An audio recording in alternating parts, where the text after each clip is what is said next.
Welcome to Psalms Lair by Lair, a project of Scriptura. In this video, we'll walk through the top 3 exegetical issues in Psalm 19. These are issues that anyone doing serious study of the psalm is going to encounter, and each of these 3 issues impacts how you understand the meaning of the psalm as a whole. In Psalm 19, the top 3 issues are the unity of the psalm, the text and meaning of verse 5a, and the meaning of the word Zadim in verse 14, and the question of who or what is threatening to rule over the psalmist, sins or people.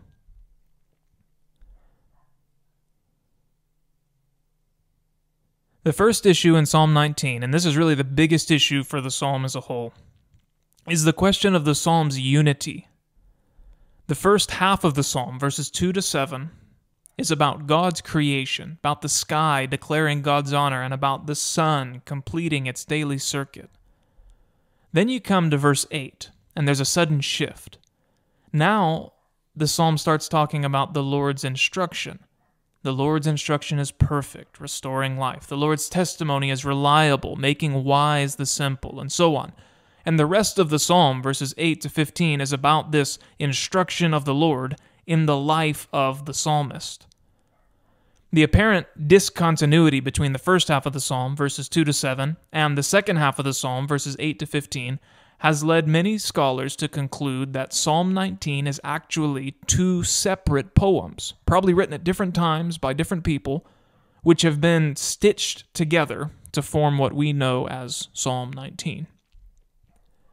And this view has even shaped the way in which some modern translations present the text of the psalm. So, for example, the Good News translation has 2 titles for Psalm 19. The first title is at the beginning of the psalm, before verse 2, English verse 1, and it says God's glory in creation. Then there's a second title right in the middle of the psalm, before verse 8, English verse 7, and it says the law of the Lord. And since this translation usually uses titles to introduce new psalms, the use of 2 titles in Psalm 19, one at the beginning, one in the middle, suggests to the reader that Psalm 19 is actually 2 psalms, a psalm about God's creation, followed by a psalm about the Lord's law. In addition to the shift in subject from creation in the first half to law in the second half, there are several other features that support this 2-psalm view. For example, the first half of the psalm only refers to God as El, the common noun translated here as God. But then the second half of the psalm uses the divine name Adonai, the Lord. There are also some stylistic differences between the 2 halves. For example, the length of lines shifts slightly from one half to the next. And we know that in ancient Israel, poems were sometimes combined to form new poems or psalms. So for example, Psalm 108 is just the combination of part of Psalm 57 and part of Psalm 60. So there's no problem with the idea that a poet might create a new poem by combining 2 existing poems together. But even if we grant that Psalm 19 consists of 2 originally separate poems, we still have to explain why they have been put together as they are. What's the connection between verses 2 to 7 and verses 8 to 15? What is the relationship between God's glory in creation and the law of the Lord? There have been several attempts to explain the way in which the parts of the psalm fit together, and these explanations are not all mutually exclusive. But in this video, we'll focus on what we think is the most compelling explanation of the psalm's unity, and that is that the 2 parts of the psalm hang together on the implicit idea that the Lord's instruction is like the sun. It's important to keep in mind that in Israel, as in the wider ancient Near Eastern world, the sun was associated with righteousness and law. Perhaps the clearest picture of this association between the sun and law and righteousness is from the stele which preserves Hammurabi's code. At the top of the stele, above the text of the law code, is a picture of the sun god Shamash commissioning King Hammurabi to write the law. This association between the Son, and righteousness existed also in Israel. For example, Psalm 72 begins with a prayer for God to give his righteousness and justice to the king, and then goes on to compare the king to the Son. The prophet Malachi makes passing reference to, quote, the Son of righteousness.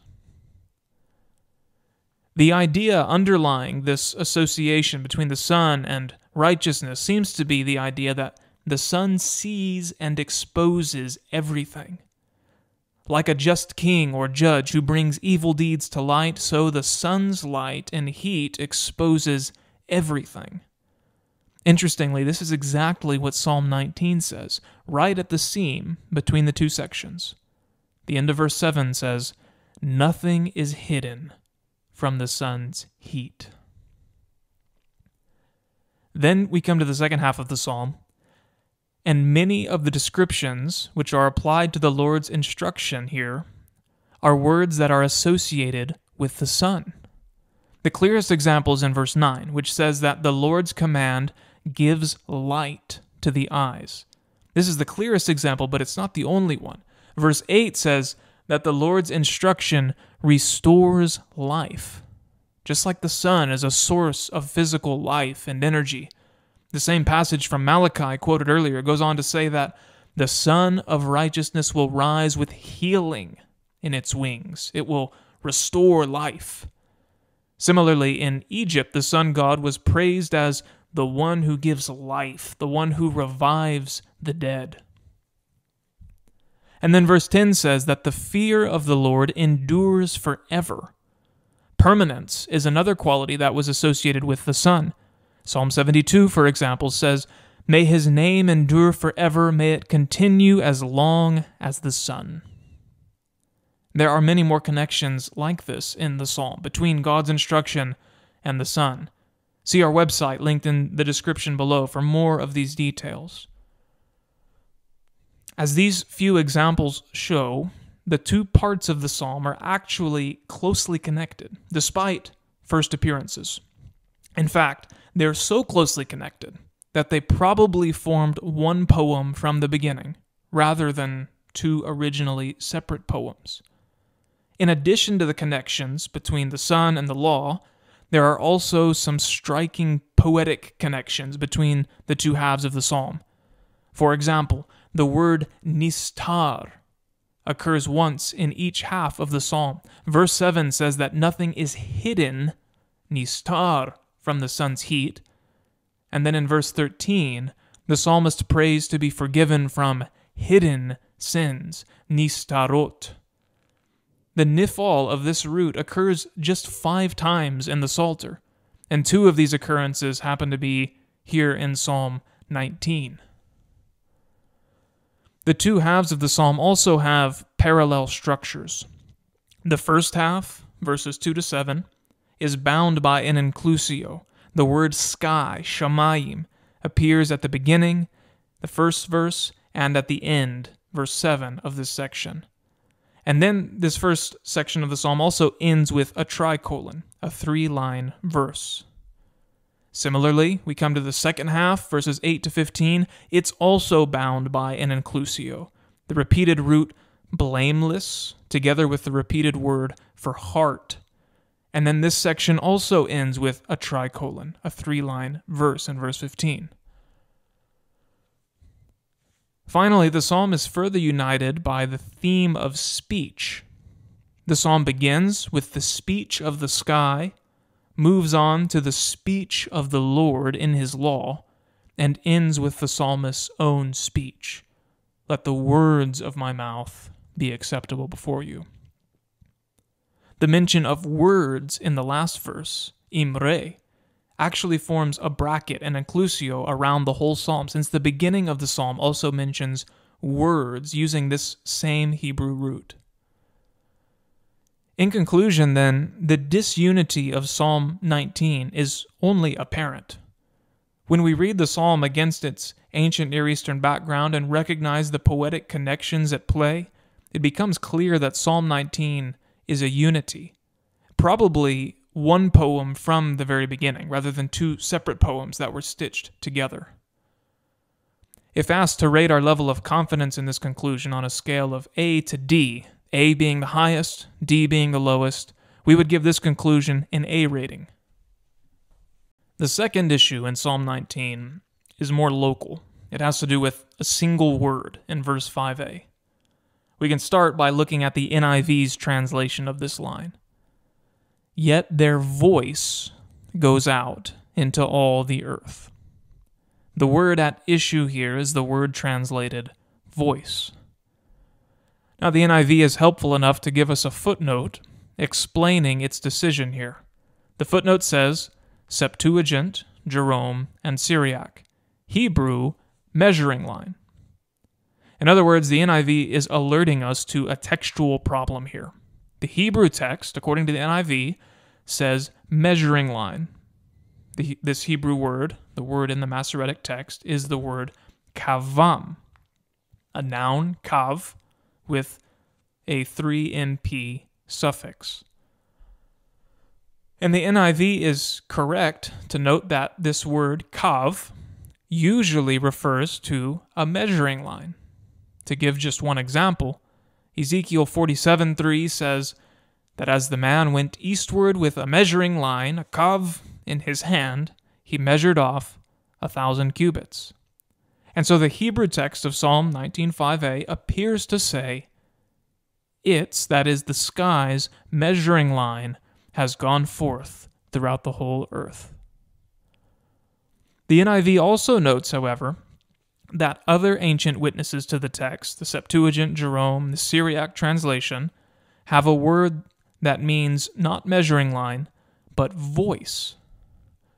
And on the basis of these translations, the NIV, along with other scholars, assume that the Hebrew text must have once read the word kolam, their voice, instead of kavam, their measuring line, and that the reading kavam is a textual error. A scribe somewhere down the line accidentally omitted the lamed, and so kolam becomes kavam. The word kolam, their voice, as the NIV has, does indeed fit the context very nicely, much better than measuring line. The whole context, this whole first half of the psalm, is about the speech of the sky. And in fact, the word kol already occurred in verse 4, so its use here in verse 5 would be very appropriate. The problem with this view is that no Hebrew manuscript reads kolam. And although the NIV and others cite the Septuagint, Jerome, and Syriac as evidence for a Hebrew reading kolam, it's unlikely that any of these ancient translations actually had kolam in the Hebrew manuscripts from which they were translated. Take the Septuagint, for example, the oldest and the most important of these witnesses. The Septuagint Psalms translators almost always translate the word kol with the Greek word phone. In verse 4b of this psalm, for example, the translators render kol with the word phone. But in verse 5a, our verse, the Septuagint uses a different word, a rare word, phongos. There's no other instance where the Septuagint uses this word to translate the Hebrew word kol. The same thing can be said of Jerome, who uses a different word here than the word he normally uses to translate kol. So it's unlikely that these translations were actually reading the Hebrew word kolam. Instead, they're probably just reading the same thing that we have in our Hebrew manuscripts, kavam, and they were trying to interpret this word in its context. In fact, it's unlikely that there's a textual issue here at all. All of our witnesses appear to read kavam. The issue then is not a textual issue. Rather, the real issue is a lexical issue. The issue is not whether kavam is the right text, but rather, what does it mean? As we noted earlier, this word normally refers to a measuring line, but this isn't the only possible meaning. There's some evidence, for example, that the word kav can also mean a shout or a call. So there's a root in Arabic corresponding to a Hebrew root, kof vav he, that means to shriek or scream or yell, cry, or shout. There's also an Akkadian root corresponding to a Hebrew root, kof vav he, which means to speak, to say, or to shout. There might also be some evidence from the Bible for this root in Hebrew. Psalm 40, verse 2 says, Kavo kiviti Adonai vayet elai vayishma shavati. Most translations render kavo kiviti in this verse as I waited patiently. But it's possible that it actually means I cried out. I cried out, Lord, and he turned and heard my cry. So it could be that the word kavam in Psalm 19 is a noun form from this root, their shout or their cry. Perhaps this is how the Septuagint and the other ancient translations were interpreting the word.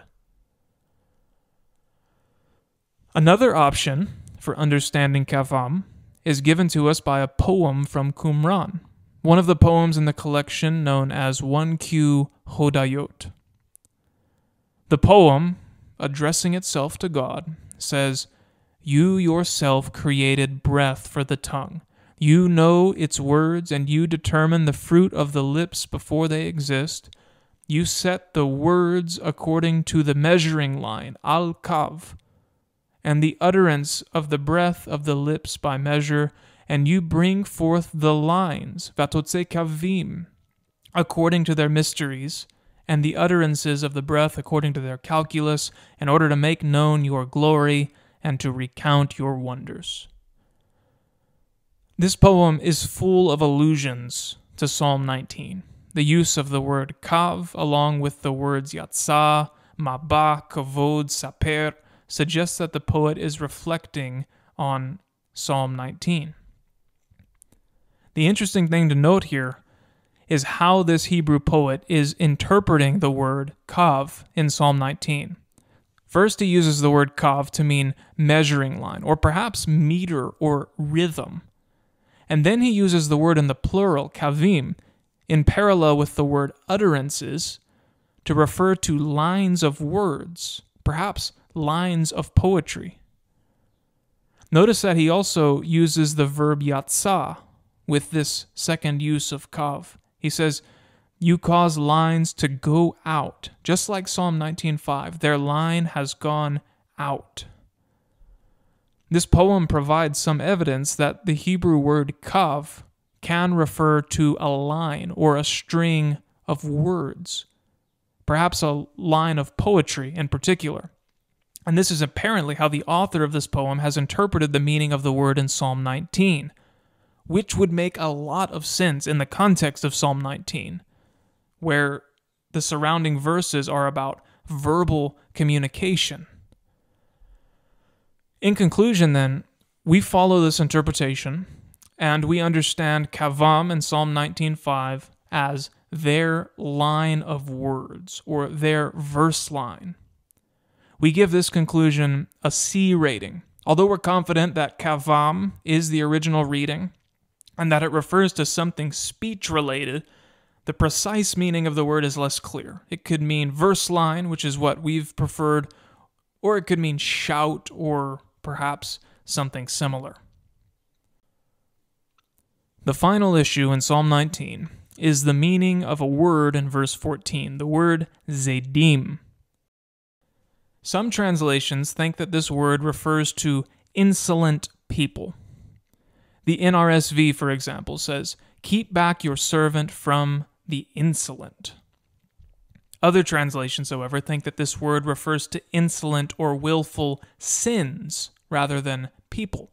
The NIV, for example, says, "Keep your servant also from willful sins." Both translations are reading the same text, they're just interpreting the word differently. The issue is significant because it shapes how we perceive the main problem which the psalmist is facing in this psalm. Is he threatened from the outside by insolent people, or is he threatened from the inside by insolent or willful sins? Good arguments can be made for both views. In support of the first view, insolent people, is the fact that elsewhere in the Bible, this adjective, zaid or zadim in the plural, always refers to people. To give just one of many examples, Psalm 119:51 says, "The arrogant zadim mock me unmercifully, but I do not turn from your law."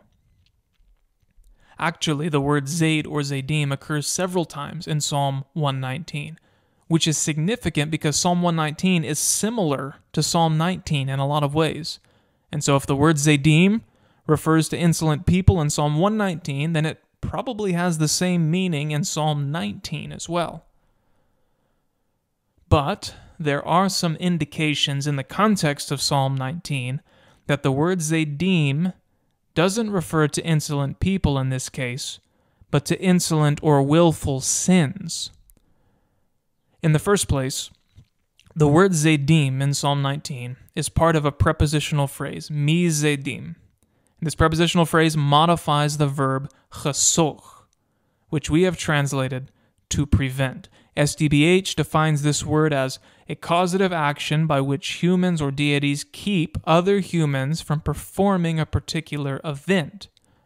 The fact that mi zadim is modifying this verb suggests that zadim refers to sinful acts and not to sinful people. It doesn't make sense to keep someone from performing sinful people.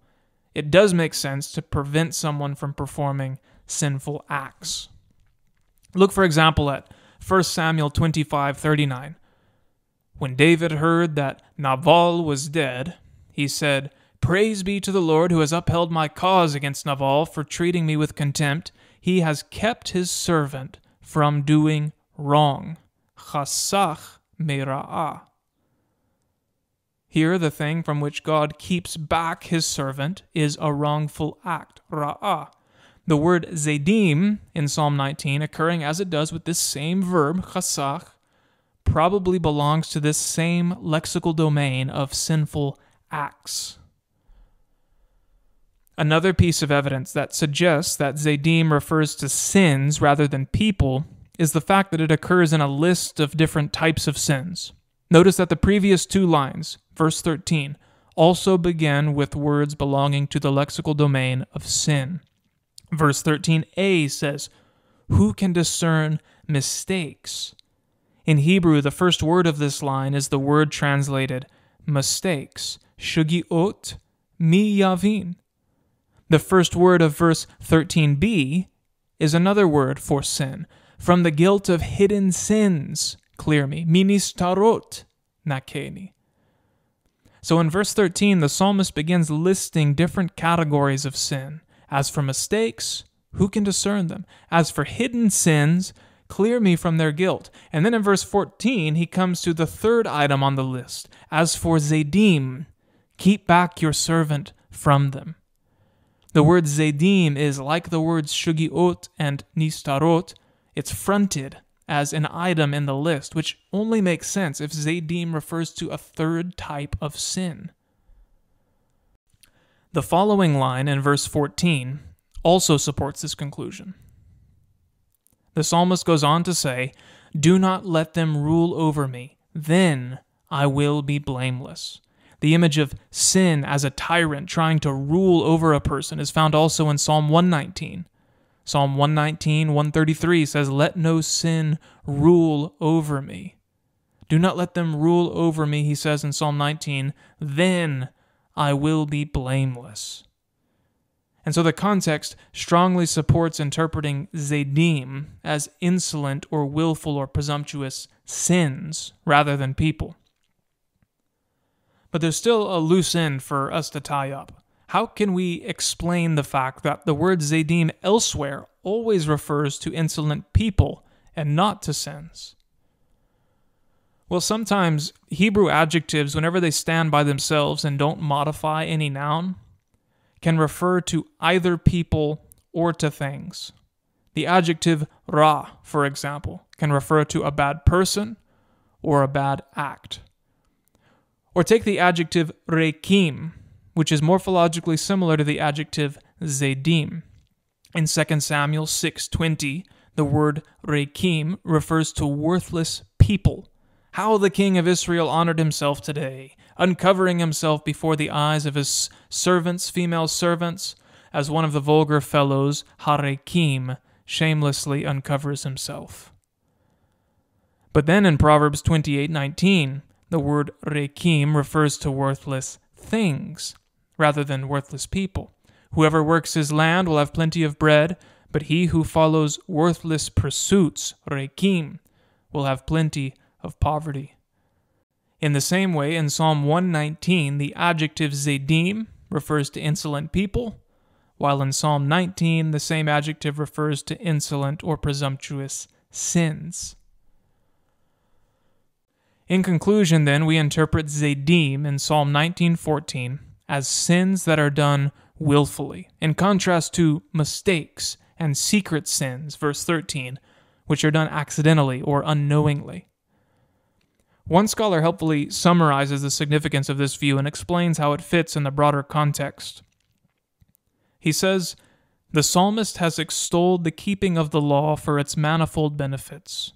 But he now asks the rhetorical question, who can know the entire law and thereby prevent inadvertencies or mistakes? Furthermore, beyond the scope of law and human wisdom lies the unchartable realm of the hidden, the unconscious sins. In this matter, he can only turn to God and implore that he be cleansed. Finally, as regards deliberate sins, zdim, man requires restraint in the face of temptation and passion, and for this he asks divine aid. Having covered the entire range of human evil, the psalmist's conclusion follows irrefutably, "Then I shall be perfect." We give this interpretation of zdim an A rating. How we resolve each of these exegetical issues shapes how we see the psalm as a whole. If we're right to understand kavam in verse 5 as their verse line, then the first half of the psalm, verses 2 through 7, is describing the sky as a poet. The topic of the poem is the glory of God. The rhythm of the poem is the rhythmic alternation of day and night. And the extent of the poem is universal. The sky's verse line has gone forth throughout the whole earth, and their words have gone forth throughout the edge of the world. The psalm then shifts from talking about the words of the sky and the movement of the sun to talking about the words of the Lord. By placing the description of the Lord's instruction right next to the description of the sun, the psalm invites us to compare the two. The instruction of the Lord is like the sun. Nothing is hidden from its heat. In the light and heat of the Lord's instruction, sin is exposed for what it is. This exposure is what leads the psalmist to pray in the final verses of the psalm for forgiveness and protection from sin. He asks that the Lord would clear him from the guilt of hidden sins and prevent him from committing presumptuous sins. Only then, having received the Lord's forgiveness and protection, will he become blameless and his words become acceptable. This has been the Exegetical Issues video for Psalm 19, where we explore the difficult and important issues that interpreters of this psalm are likely to encounter. Our overview video provides a coherent interpretation of the psalm, and our poetics video explores the beauty of the psalm as a poem. All these videos are offered free of charge, thanks to the generosity of our donors. Please visit us at Scriptura.org to learn more.